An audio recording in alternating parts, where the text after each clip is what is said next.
Hello and welcome back to another video. In this problem, we have the equation of a circle x minus 6 squared plus y plus 5 squared is equal to 16. And if we just draw a diagram of this circle, right, what do we know from this equation? Well, we know that this is in the form x minus h squared plus y minus k squared is equal to r squared. This is the standard form of a circle, and given this, hk is the center and r is the radius. So here we have x minus h, so x minus 6. 6 is going to be your x value of your center. And then we have y plus 5. So y plus 5 is not in the form y minus k. We need to turn this into y minus negative 5. So therefore your k value is negative 5. So we know the center of this circle is 6, negative 5, and the radius is the square root of r squared, so the square root of 16, the radius is 4. Okay, so we know the center is 6, negative 5, and we're told that point P is on the circle and has coordinate 10, negative 5. So that'd be somewhere like right here, 10, negative 5. If PQ is a diameter of a circle, right, so therefore it goes from P through the center to Q, right? What are the coordinates of point Q? So, if this is the diameter, then the center is in the midpoint between P and Q, right? So how do you find the midpoint?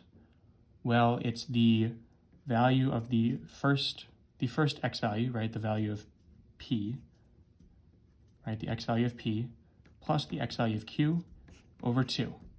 That is the x coordinate of the midpoint. And then for y, we have the y value of P plus the y value of Q over 2.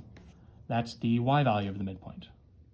And we know that this is equal to 10, negative 5. Or sorry, this is equal to 6, negative 5, because the midpoint is the center. So the p coordinate of P, or the x coordinate of P plus the x coordinate of Q over 2 has to be equal to 6. And the y coordinate of P plus the y coordinate of Q over 2 has to be equal to negative 5. So the x coordinate of P is 10, so we have 10 plus the x coordinate of Q over 2 is equal to 6. And then now we can just solve for the x coordinate of Q. So multiply both sides by 2. We have 2 times 6 is 12.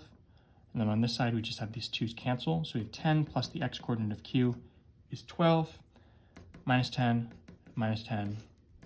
We have the x coordinate of Q is equal to 12 minus 10 is 2. So we're looking for what are the coordinates at point Q. We know the x coordinate of Q is 2. Now we can do the same thing for y. We know the y coordinate of P is negative 5. So we have negative 5 plus the y coordinate of Q over 2 is equal to negative 5.